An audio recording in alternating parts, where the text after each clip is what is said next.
Did you know that this is Britain's favourite crisp, the Walker's cheese and onion? I'm Hilary and this is a Learn Through Listening podcast. We're here to help you learn to speak English by listening to interesting topics, all those strange little habits that make us human. So today, let's practice your English and we'll cover the names of lots of different countries, but also the names of lots of different foods in the form of crisp flavours. What flavour of crisp is your favourite?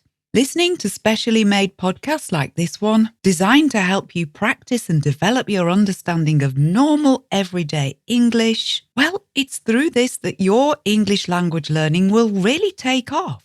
So let's talk about some interesting facts about crisps today as a way of keeping you listening. Here in the UK, we are mad about crisps and we eat a lot of them. Let's get the vocabulary right here. Crisps are these potato snacks in packets. That's crisp, C-R-I-S-P. If you're American, you would call them chips. But in the UK, they're crisps. And in fact, in the UK, chips are what you eat in fish and chips and along with a lot of other dishes. But chips in the UK are what Americans call fries.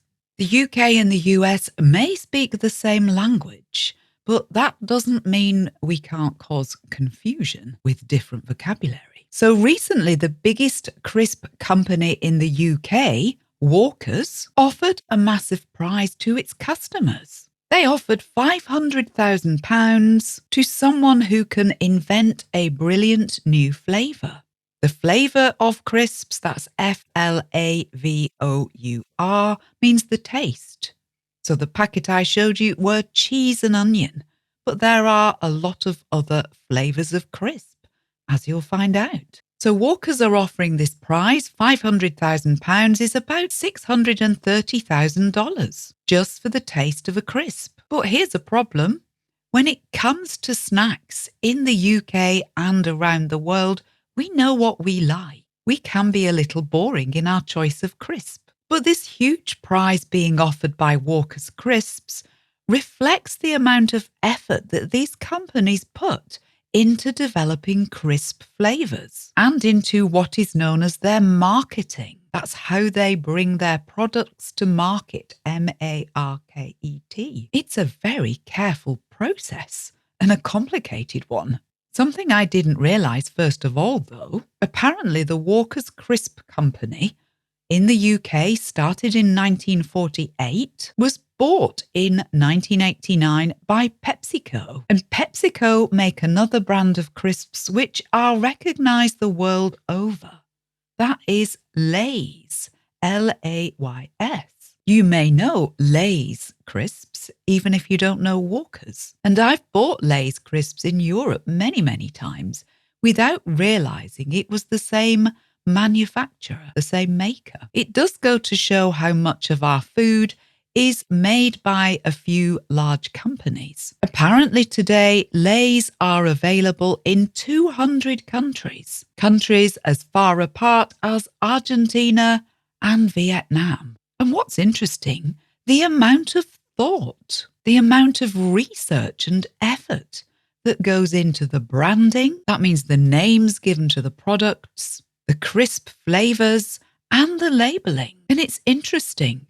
What flavours sell in different countries perhaps tells us something about ourselves. But it seems we are universally crisp eaters. Or if you prefer US English, we do like our chips. Just pausing for a moment there to say that if you just want to check that you've got the basic vocabulary of English covered, particularly if you're starting to speak English, our course, The Most Common 500 Words in English, makes sure you know the most used words. And this course, which is of course Listen and Learn, it actually covers the most common 600 words, helping you on your journey to not only understanding English, but speaking it too. Find out just how much you can say with 500 or 600 English words. Go to our website at adeptenglish.com, find our courses page,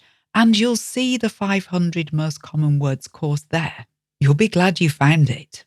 So this Walker's competition is interesting. The reality is the top-selling crisps in the UK have not changed in the last 30 years. We are stuck on 3 big flavours: cheese and onion, salt and vinegar, and ready salted, crisps with just salt. These are what we call a staple.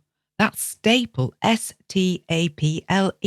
A staple is an important part or element of something. For example, rice is a staple food in many Asian countries. And in the UK, cheese and onion crisps are our dietary staple. How many people eat a packet of cheese and onion crisps at lunchtime in the office? So some of the information I'm sharing with you today comes from an article in the Guardian newspaper written by Amelia Tate. The article's called "How Do You Reduce a National Dish to a Powder? The Weird, Secretive World of Crisp Flavours." And this describes how secret all of this is kept and the amount of effort that goes into it, and the different flavours which brands like Lay's market sell in different countries, and the different flavours which are available types of Lay's crisps in different countries. The big manufacturers like Walker's use what are known as seasoning houses. The word seasoning in the context of cooking and food, that's S-E-A-S-O-N-I-N-G,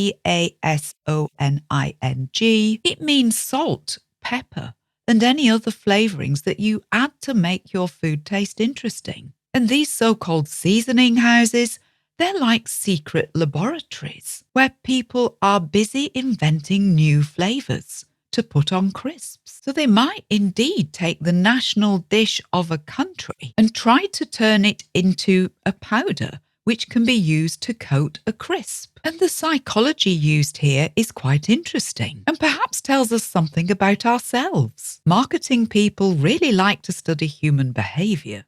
For example, Amelia Tate questions why, apparently in Thailand, you can buy lasagna-flavoured crisps. That's lasagna, L-A-S-A-G-N-E,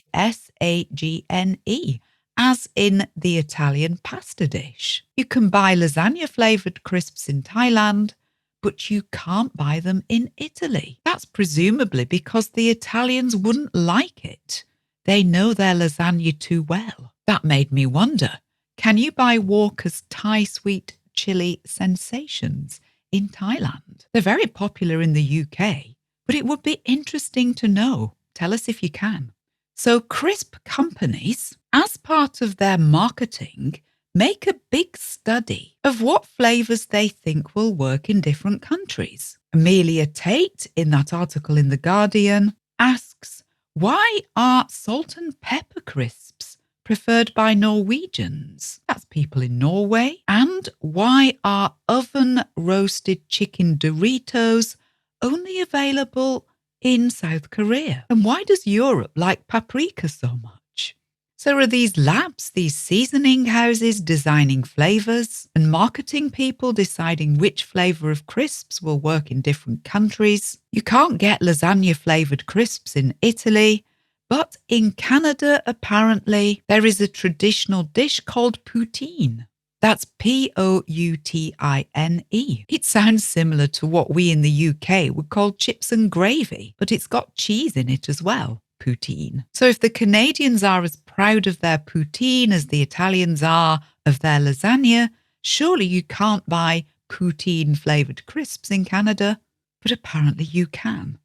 You can also buy seaweed-flavoured crisps in Japan. That's seaweed, S-E-A-W-E-E-D.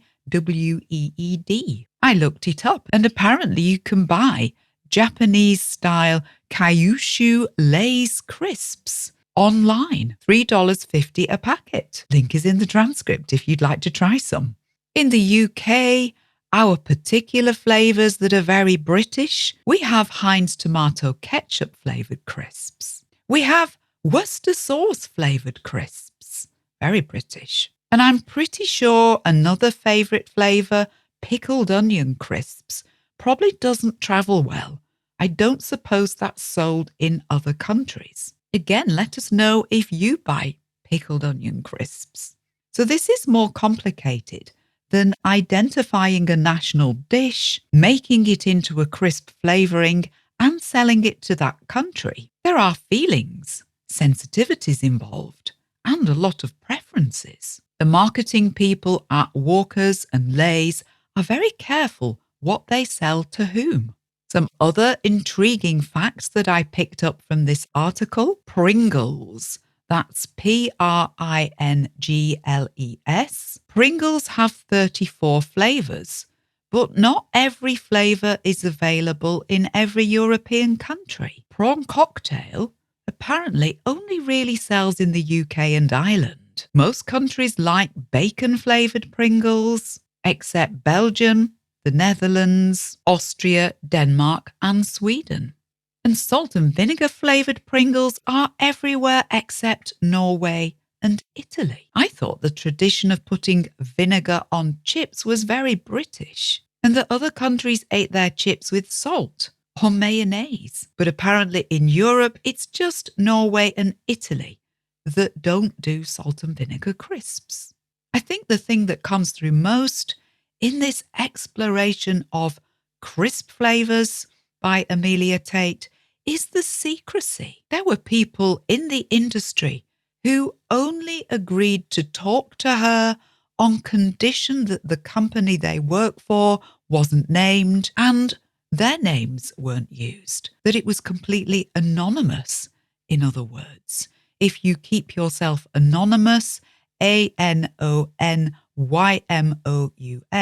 that means you don't give your name. Your identity stays secret. In other words, we've all heard of industrial espionage, but how crazy is that level of secrecy? The conclusion which Amelia Tate draws in the article, she says, if you were to simplify how the globe, that means the world, looks in a potato crisp, the whole thing would be divided down the middle. One side is labelled cheese and the other side is labelled fish. What she means there, the top-selling brands in Europe are cheese-flavoured, while in Vietnam and Thailand, they're crab flavour and seaweed flavour. So different countries have different tastes. And of course, that's reflected in our crisps. Well, I'm off to eat these with a cup of tea. Let us know about crisps in your country and what you prefer and what the most bizarre flavour of crisp is that you've come across. Get in touch and let us know.